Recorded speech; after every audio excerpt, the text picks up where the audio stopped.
After a 12-hour shift, I came home to find my suitcases by the door. My husband looked me dead in the eye and said, "I married you for the insurance. I'm done playing house." His sister sat behind him with my wedding ring in her hand. "We're keeping the house," she whispered. My name was off the deed. The next morning, I filed a motion that would. I never thought I'd be the kind of person telling a story like this. I'm not loud. I don't stir up drama. I work nights in trauma at St. Joseph's in Kansas City, and most days I'm too tired to care about anything outside the hospital walls. My life used to be simple: work, sleep, maybe a movie on my day off. I thought I was building something steady with a man I trusted. Turns out, I was the only one who believed in us. Brad and I were married for 5 years. We met through his sister Erica. She worked in title and real estate law, and she was always kind of fake nice. Always quick to joke about how I worked too much, or how Brad was lucky to have someone who could pay the bills. I ignored it. I figured it was just her way. I didn't have family in town, so I tried to make hers feel like mine. The truth? I was working nonstop to build a future. Brad worked construction, but his hours were spotty. I picked up extra shifts. Holidays. Weekends. There were months I barely saw daylight. But I kept telling myself it would be worth it. We were paying off the house, talking about maybe trying for a baby next year. I even started a savings account for IVF in case we needed it. Then came that night. I had just gotten off a 12-hour shift that turned into almost 14 because of a pileup on I-435. 5 patients. 1 died on my watch. I drove home half zoned out, expecting to crawl into bed. I was so out of it I almost didn't notice my suitcases by the front door. I pulled into the driveway and just stared at them. My roller bag. My duffel. I hadn't packed them. I walked up slowly. The porch light was on. The front door was cracked open. I stepped inside and there he was, Brad, just sitting on the couch like he'd been waiting for me. He didn't look upset. Didn't look sorry. He stood up slowly and said, "I married you for the insurance. I'm done playing house." I thought I misheard him. I just stood there in my scrubs, holding my keys, trying to make sense of it. Then I noticed Erica. She was sitting on the armrest behind him, holding something small in her hand. My wedding ring. She held it up, looked me right in the face, and said, "We're keeping the house." I didn't cry. I didn't scream. I didn't even speak. Brad shrugged and said, "You can crash at a friend's place. I changed the locks. Your name's not on the deed anymore." I turned around and walked out. I didn't even grab the bags. I drove straight to my coworker Denise's apartment. She gave me her couch, no questions asked. I curled up in a blanket, still wearing my scrubs, and stared at the ceiling for hours. I wasn't just angry. I was humiliated. I felt like my whole life had been a joke I didn't know I was in on. But I'm not stupid. I'm a nurse. I know how to pay attention to the fine print. And what Brad and Erica didn't realize is I remember everything. That morning, I didn't call him. I didn't go back to get my things. I went to the courthouse. I filed a motion to contest the deed transfer on the house. I requested a full investigation into the ownership change. Then I called HR at the hospital and asked for every insurance claim filed under my plan for the past year. I knew what I'd find. Brad had used my insurance for himself. Fine, he was my husband, but he'd also added Erica as a domestic dependent on one of the forms. That's fraud. That's federal fraud. I also dug into the house paperwork. Turns out the deed was transferred into just Brad's name 6 months ago, through a quitclaim deed process by Erica's office. There was a signature on it. My name. But I never signed it. I had never even seen that paper. I requested a copy of my signature from the mortgage loan. It didn't match. Erica had forged my name. At that point, I stopped being sad. I stopped asking, why? I got a lawyer. His name was Ed Navarro. Older guy, used to work state cases. When I showed him everything. The forged signature, the false insurance claims, the text from Brad saying things like, "I need your info to finish the form." He leaned back and said, "They're toast. And they're too dumb to know it yet." We filed a civil suit for forgery and financial fraud. We attached all the insurance evidence. The house became part of the legal battle. Erica's name came up in every form. And when I added screenshots of her holding my ring while declaring they were keeping the house, Ed just shook his head and said, "They just handed you the case." But I wasn't done. I remembered something else. Last year, Brad did work on Denise's basement. He was paid in cash under the table, and I remembered seeing Venmo payments and quick deletes. He didn't report any of it. I called the IRS tip line. Gave them everything. I also found messages from a girl named Sadie. She had heart emojis next to Brad's name. At first I thought she was just someone he flirted with. Then I saw messages. I can't wait to get rid of her. I'll have the house and the money soon. She's too dumb to catch on. I texted Sadie. Told her who I was. Sent her proof. She broke down. Said he told her I was his crazy ex who wouldn't move out. She sent me everything he'd said. Every message. Every lie. I gave all of it to Ed. Things moved fast after that. Erica got called in by the state attorney for forgery and fraud. Her title license was suspended. Her company was audited.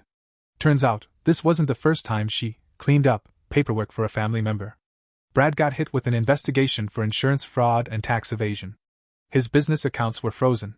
He couldn't even make payroll for his crew. The judge ruled the deed transfer invalid. The house was frozen under court order. Neither of them could live in it. Brad tried to contact me once through a blocked number. Left a voicemail saying, "We could work this out." Said he was under stress and made mistakes. I saved the message. Gave it to Ed. That's where I'll pause for now. Because this story isn't over. I'm just getting started. About 3 weeks after the court froze the house, I got a text from an unknown number while I was at work. It was just one word. Bitch. No name. No context.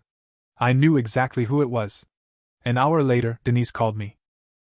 She sounded shaken. Someone egged my car. All 4 tires slashed. I think it was them. I told her I was sorry, and I'd pay for it. But inside, I was boiling. I didn't say anything to Brad or Erica. I kept collecting evidence. A few days later, I noticed someone had tried to access my online medical records through the hospital portal. 3 failed login attempts from a device not mine. I filed a report immediately. The hospital's IT department flagged it, and told me someone was trying to open lines of credit using my employee ID. Now I was beyond angry. I filed a police report. I also set up credit monitoring and locked everything down. The detective assigned to my case said if they caught someone misusing my hospital login or credentials, that was identity theft and tampering with medical records, serious federal stuff. Meanwhile, Erica's court date came up. She showed up in heels like it was brunch and not a felony hearing. Her lawyer tried to argue the quitclaim was a clerical mistake, that I had intended to sign it but forgot. That's when Ed dropped the bomb, handwriting analysis. We had a professional expert confirm the signature was forged. Not even close to mine. Judge didn't look amused. At all. She was charged with 2 felonies. Her lawyer asked for a plea deal. That's still pending, but she lost her license for good. Brad? He was falling apart.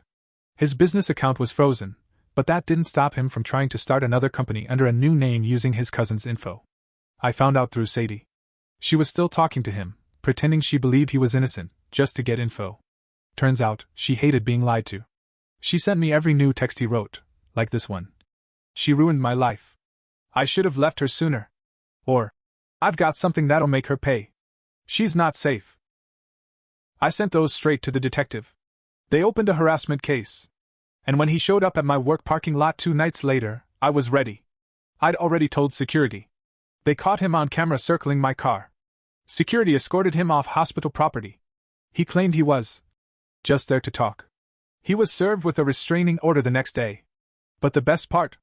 One of the fraud investigators found something Brad never expected.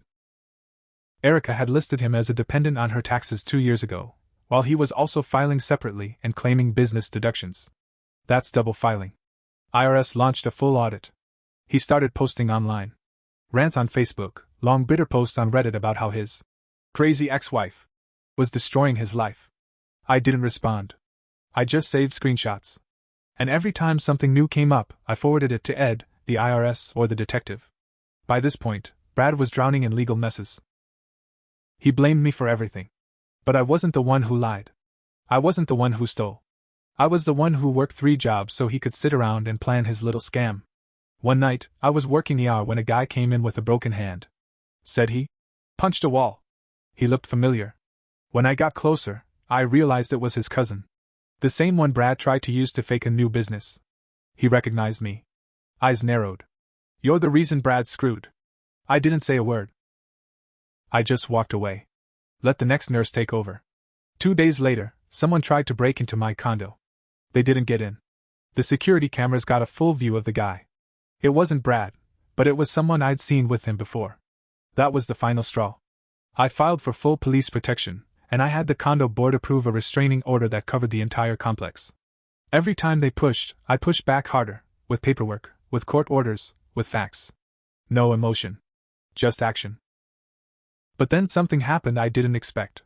Sadie asked to meet me? In person. At first, I didn't want to meet Sadie. I didn't trust her. She'd been sleeping with my husband behind my back. But something about the tone of her last text felt different. Not gloating. Not pity. Just tired. I didn't know he was married. I swear. Can we talk? Please. So I agreed to meet her at a diner near the hospital. Daylight. Public. No risk. She was younger than I expected. Maybe 23, 24 tops. Wore a hoodie, no makeup, and looked like she hadn't slept in days. When she sat down, she didn't even touch her coffee. She opened with, "I'm sorry. I didn't know. But after I found out, I stayed close to him. I was scared. He's not okay." Then she handed me a flash drive. "There's stuff on here. You need to see it. Just be ready." When I got home, I plugged it into my laptop. It was full of voice recordings. She had recorded almost every conversation they had for weeks. There were videos, too, him pacing around, drunk, talking to himself. Talking about me. In one, he says, "If I lose the house, I'll burn it down before she gets a dime." She thinks she won? She has no idea what I'm capable of. In another, "Erica screwed up the paperwork. I told her not to use her real name. Now they're watching everything." Then it got worse. There was a spreadsheet. A literal spreadsheet. He had tracked my pay stubs, my shifts, my hospital benefits. Down to the hour. He even wrote, "She works nights, sleeps 7 a.m. to 2 p.m. Condo alarm off 3 p.m. to 5 p.m. He was tracking me. I stared at the screen for almost an hour. Then I sent everything, every file, every clip, every threat, to Ed, the detective, and the hospital security team. The detective called me within 2 hours and told me they were elevating the case to criminal conspiracy and stalking with intent to harm. But it didn't end there. Sadie also told me something else. Brad had emptied his personal savings into a new cash account under a fake name. He planned to flee the state once the court rulings came down. She found the fake ID, same name he used on the new contractor license he applied for online. They were going to issue a warrant. But here's where things really took a turn. Erica had flipped. Apparently, once she realized Brad was throwing her under the bus in the fraud case, claiming she forged everything without his knowledge, she snapped. Her lawyer reached out to Ed and offered full cooperation in exchange for a plea deal. She gave them everything. Emails. Texts. Signed copies of fake forms. She admitted she forged my name on the deed at Brad's request, and even scanned it using her office printer. It was all on record now. And the cherry on top? She said Brad had done this before. To another woman. Years ago, in Nebraska. They got married quick. He got added to her medical insurance. He filed a few claims. Then divorced her and tried to sue for half the house. It never made it to court, but she paid him off just to get rid of him. I looked her up. Found her. Her name was Melissa. I called her. She picked up on the first ring. "You're not the first. But you better be the last." She was ready to talk to the authorities, too. Now the case was bigger. Multiple states. Pattern of fraud. Threats. Stalking. Attempted identity theft. Forgery. Insurance fraud. And now conspiracy. The DA's office was all over it. But before they could move forward with charges, Brad vanished. Left town. Car gone. Phone off. No credit card activity. At first I thought he was running. But the detective had another theory. "He's not just running from us. He might be running at you. You need to be careful." I started staying at a different coworker's place. I carried pepper spray, stayed in public, avoided routines. I didn't sleep much. Every knock on the door made my heart race. Then one night, just before sunrise, someone rang the buzzer at the condo gate. Security footage showed a man in a hoodie and ball cap. They never got in. But I knew it was him. The detective called me the next morning. "We're escalating to federal. He's officially a fugitive." I was tired. Not just from fear or stress. I was tired of letting this man control one more minute of my life. And that's when I decided. I wasn't just going to protect myself. I was going to finish this. After Brad disappeared, I didn't leave anything to chance. I worked with Ed, the detective, the DA's office, and even Melissa, the first woman Brad conned. Together, we built a timeline of everything he'd done. All the women, all the accounts, all the false filings. I wasn't the first, and if we didn't stop him, I wouldn't be the last. But something else was bothering me. Brad wasn't smart enough to pull off an escape like this alone. And then it hit me, Erica. Even after she flipped, I didn't fully trust her. She was just trying to save herself. She would have buried me alive if it had helped her win. I asked Ed to check one more thing, a business loan Erica had taken out 3 months before Brad vanished. It was under her LLC, which she swore was inactive. But the money? It was withdrawn in full, 2 days after Brad skipped town. We subpoenaed the account records. Guess whose name was on the withdrawal slip? Brad's. Signed using the alias he was planning to flee under. So Erica had helped him escape, even after she cooperated. The DA wasn't happy. She violated her agreement. Her plea deal was pulled. She was recharged with conspiracy and aiding a fugitive. The look on her face in court that day. Priceless. She lost it. Screamed at the judge. Called me a vindictive little nurse. But the judge wasn't hearing it. She was remanded to custody. No bail. And that's when everything started to snowball. Brad finally made a mistake. He got caught in Oklahoma, 3 towns outside Tulsa, at a gas station. A clerk recognized him from a wanted post on Facebook, shared by none other than Melissa. She had made it go viral in a local, Women Beware, group. He was arrested without incident. Had $4,000 in cash, 3 fake IDs, and a burner phone full of disturbing texts, including ones about watching me. One last time. He was dragged back to Kansas City in cuffs. I sat in the courtroom every single day of his trial. I wanted him to see me. Not as a victim, but as someone who refused to be erased. The charges stacked up: insurance fraud, identity theft, forgery, stalking, harassment, attempted assault, conspiracy, tax evasion, and when Melissa took the stand and told her story, the courtroom went silent. You could feel the shift. He wasn't just a guy who made a mistake. He was a predator who kept getting away with it. Until now. The jury took less than 4 hours. Guilty on every count. He was sentenced to 18 years in prison, no parole for the first 12. Erica got 9 years for her part. Her license is gone forever. Her title company? Auctioned off to pay restitution. Her house was sold. Her car repoed. And the house Brad and I once owned? The one they tried to steal from me? It was ruled in my favor, but I didn't keep it. I sold it. Then I donated part of the sale to a women's shelter in Kansas City that helps victims of domestic fraud and financial abuse. I used the rest to go back to school, full-time. I'm now 2 semesters from finishing my law degree. Healthcare law, to be exact. Denise, the coworker who gave me her couch when I had nowhere else to go, is now my roommate. We split a small but peaceful place. Sadie? She went back to school too. She's studying social work.